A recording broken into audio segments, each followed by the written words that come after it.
Joining us now, returning to SEN in 2026 for afternoons. He starts on Tuesday, which happens to be February 10. The title is Afternoons with Adam Peacock, and that man is standing by. Adam, good afternoon. Afternoon, Adam.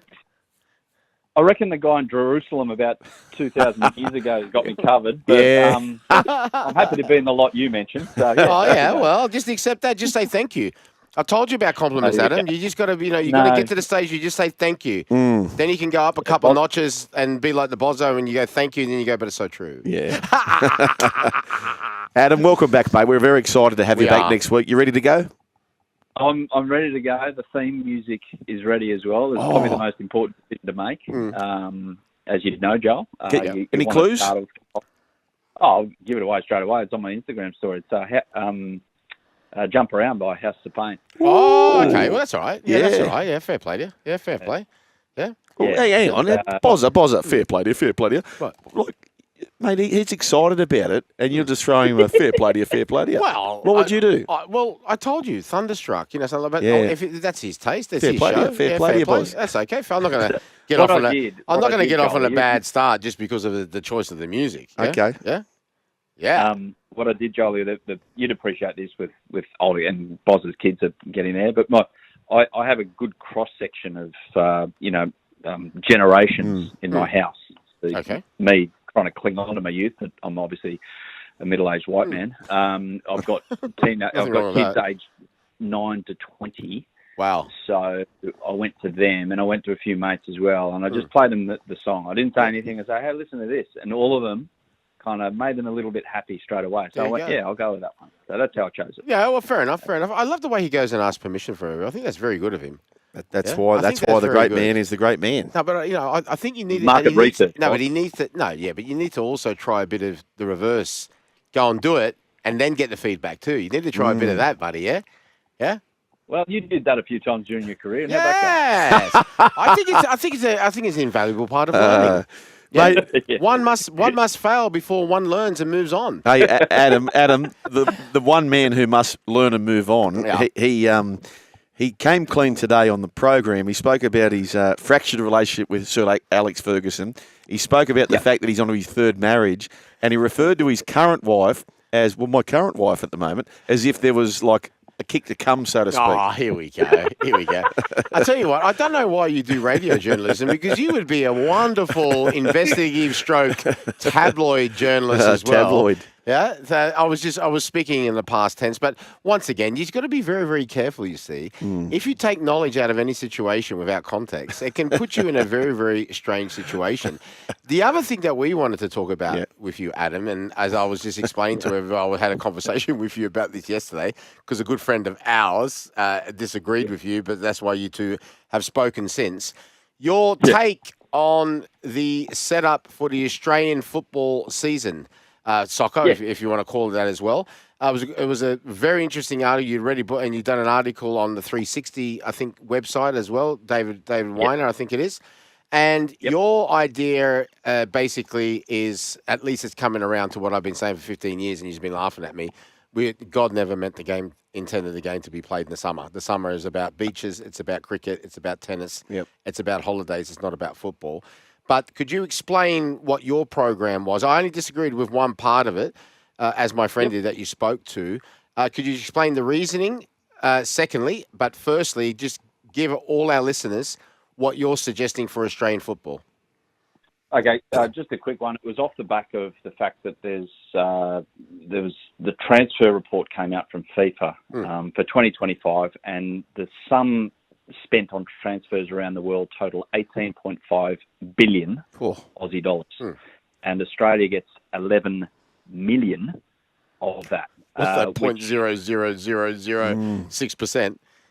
Yeah. So, look, it is that old one. It is what it is, and there's no point in crying about what's happened. It's about, okay, well, how do we kind of engineer it to help us out a bit more? Because let's face it, with TV rights, they're going to do well to kind of keep what they've got at the moment. And at the moment, it's not exactly feeding all mouths in the game. So what do you do? To Do you put it go, plainly. okay, we'll keep doing what we're doing, playing a shortened season, 26 games. It's not enough minutes for especially young players coming through to learn their trade, coming through, bulk them up, pretty much bulk them up so you can sell them overseas, get a good transfer fee, and that kicks in the sustainability of football in this country, especially at the A-League level of the clubs. So what do? Do we keep doing what we're doing, and that's the short season played in suboptimal conditions? Like last week, Newcastle Jets are playing some of the best football in the A-League scene in many years. They've reinvigorated that town in the sporting sense. And you know what it's like when the Knights are going well, the place is buzzing. The same with the Jets. They got 12,000 to a game at 5 o'clock in the afternoon. It was 30 degrees. That open side stadium, which is in the sun, was basically 10% full, which ordinarily you'd go, well, that's a crap crowd. You look at the other side, it's full because it's in the shade. Anyway, think of how good that product could be if you're playing it in cooler conditions or at night. Now, there is a claim to say, well, let's just kick off all the games at night. TV's not going to go for that. They're not going to go for simultaneous kickoffs. Can we be smarter? Can we be smarter about the calendar and say, let's not play in the heat of summer when it's 30 degrees and 65% humidity, to Bozza's point? You try and press like that for 10 minutes, let alone 90 minutes, and see how you go. All the best with that. Forget it. So my idea was change the season basically from February to November and have a mid-season break. Now, there's going to be pushback on elements of it, but the concept of a whole about putting what's best for the actual game and the players and the coaches is at the forefront of this thinking, and Australian football hasn't done that enough over the last 20 years. That's 100%. And I think the last distribution for each club, and somebody will correct me if I'm wrong, but so far from my understanding, I think it was something like 560,000 per club. That was the last distribution that they received from 10 Paramount. Now, my point is this. I know this for a fact as well. Sydney Croatia, who is now called Sydney United, when I left to go to Manchester United in 1988, their budget that year was $1.7 million. Then. Yes, then. Okay? Yes. Now, my point is this. Coming back to what Adam says, and I'll ask you this question as well and everyone else listening as well. The argument that was given to me originally is that, we've got free space during the time that we play. Now, do you ever pick up the Telegraph or the Herald and see 7 pages of soccer in the summer? Negative. There you go. Once the cricket season starts, especially if it's against India or England, once again, do you feel that soccer mania?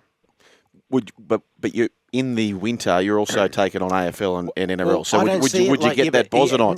Probably not. So what's the difference? Yeah. All I'm saying to you is, you know what I'm saying? What the difference is? Yes. We know that the big Goliaths are rugby league and AFL. Brilliant. Yep. All the best to them and all that. But I'm telling you now as well, these record crowds and viewing figures that you both are experiencing, especially rugby league, you know, a lot of those extra fans are coming from the fact, like, say, for example, my mum and dad, right? Their first love is football, soccer, but they love their sport. Oh, so you're saying they're freed up now to go and watch these sports? 100%. So all of a sudden, Saturday night, there's no doubt whatsoever what's going on. It's the NRL's going on. You know, it's this one's going on and all that. And that's just a minute example. So, but take that away. I never have done see it as competing. It's like it'd be like me saying, I'm going to compete against Usain Bolt. You're not going to do that. But what you do is create the environment that your players are going to play the best at. And this is all kicked off, and we won't say the club because Adam promised me not to. But Adam, this all kicked off, didn't it? Because there was quite a prominent European club, had toured down here. Adam, take up the story and tell our listeners and Joel and Buckets and Mitch what the European club said about our players because they watched them in January. Tell them, please, Adam.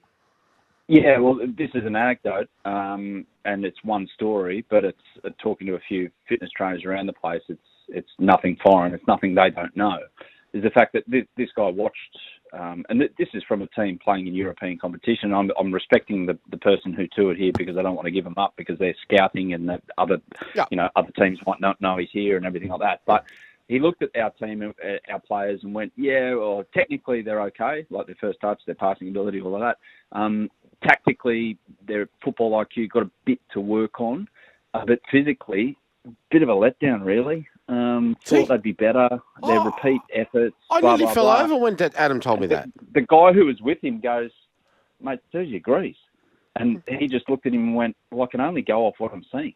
I can't go off, well, if we put them in a Dan Murphy's freezer, they'll bloody run 10 times quicker. It doesn't work like that. The data is the data. unfortunately. And a huge part of 100%. scouting. Sorry. Hang on. But you know what? Why I was so shocked I nearly fell over when Adam told me that? Because we've always been known, even in football circles, but especially rugby league, is that Wayne Pitt, hitting new levels, new things in AIS.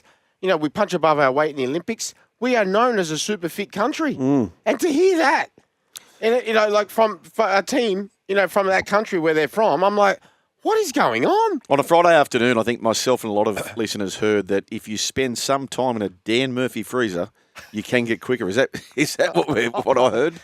Well, you want to get in and out quick, don't you, Joe? You don't want to get caught in there and you catch up. It's no good for your immune system. Which country for so long has set new trends in fitness? I mean, all you have to do is to go down to a rugby league club, right? You're talking guys that are between 6'1", 6'2", 6'3", maybe. They're playing on the wing like you did, right? Okay, well, no, maybe 51.4% fullback, Bozza. Okay, right, okay, all right, fair enough. Okay, all right, but I'm just giving an example, right? Yeah. Okay, but you're still known. I say fullback even more so. Yeah, as an all-round athlete even more so. But winger, you're still known as one of the backs, right? So, like, I'm just saying right now, you look at the archetypical rugby league player. You may be 6'1", 6'2", over 100 kilograms. But look at. I was using the fact about the winger. Look at those jumps that they do in the corner when they need to score a try. That is pure athleticism. Of course. So when we always talk in our sport about you might be carrying too much weight and all that. What about if, like with rugby league, you can carry that extra weight, but you can still do the running? How are they doing it? Go and find out. But to hear that about our young footballers, it flabbergasted me. Yeah. And hence why I'm saying when there was COVID on and we had to play in September, I asked every player every game. We're at Parramatta Stadium. Every player, Combank now called, sorry. Every player at every game, right? Because the ground wasn't great, but it wasn't, what would you rather? The ground like it was tonight or hot conditions? Not one of them said hot conditions. Really? They said, we'll take this. We'll take this because, we can do repeat runs. As I used to say to the boss at Fox Sports, when he used to come in and go to me, Boz, brilliant, football's going brilliant. Just that 5 o'clock game, on a Saturday, he goes, it's a bit slow for about 60 minutes. And I remember saying to him, I won't mention his name, I go, take your clothes off now. You should have seen his face. Go outside in your jocks. Yeah. Do a 40-metre sprint. Take about 30 seconds break. And do that about 30 times. Come and tell me how you feel. He goes, point taken. Point taken. Adam Peacock, now, just for the uninitiated like myself, so I love to outsource. You've got to stay in your lane. And I don't have time to really invest in the round ball. But and I'm probably pronouncing this wrong, the Carabao Cup final. Carabao. Yeah, that's the right. Carabao League Cup final. Yeah. What exactly is that, Adam League Cup. Peacock? Because it's Arsenal versus Man City. And how important is this match to the fans? Well, firstly, it's the Chinese energy drink sponsor. So that's Carabao. Right. Anyway, that's completely useless information. No, it's not. No, it's not. You watch when Joel brings that up at dinner parties. By the way, just to let you know, everybody, Carabao is a Chinese energy drink. We're going to go, Joel, he's so much research. League Cup, so I'd say third of the competitions. Bozza would agree. Premier League is first. FA Cup, which used to have a higher standing before European competition became the behemoth that it is. Very much a huge standing. The League Cup is still a trophy to win. My team, Newcastle, won it last season, and I was actually I was listening to Sam Fender earlier today, and it just sparked my memory of that was the song that I played all day after we won the Carabao Cup about 12 months ago, which is Newcastle's first major trophy in 7 years. So for a team like Newcastle, it's big. For a team like Manchester City, a trophy's a trophy, but it looks like Pep Guardiola is pumped about it, and Arsenal as well. It's a heavyweight title fight in this final. It really is. Okay, it's the third tier competition, but it's a wonderful match of two teams going at each other for the Premier League title as well. So it could mean something in that regard. So it's coming up mid-March. It's back about 4 weeks this March time. 23rd. I remember it used to be at the end of February. I don't know when you won it a couple of times. March. When it was held. It was March. I always remember because there was 1 year that was safe. We won that. And we basically had a month and a half of playing games when we could still celebrate the cup win. Put it that way. Right. Okay. But you could. And the US Masters US Masters was coming. You always know when the US Masters come up, you go like, there's only about 5 games to go. It's such a brilliant time. Okay. But on this one, so they're playing each other in the Carabao Cup League Cup final. They could play each other still in the FA Cup final. Ooh. They are going together with the title and Aston Villa. Don't rule out the Villa, right? And Champions League as well. Can you imagine if they basically comes down to playing each other and going for the title each other for those whole 4 competitions? Well, Boz, I'll tell you this. No one's ever won the quadruple.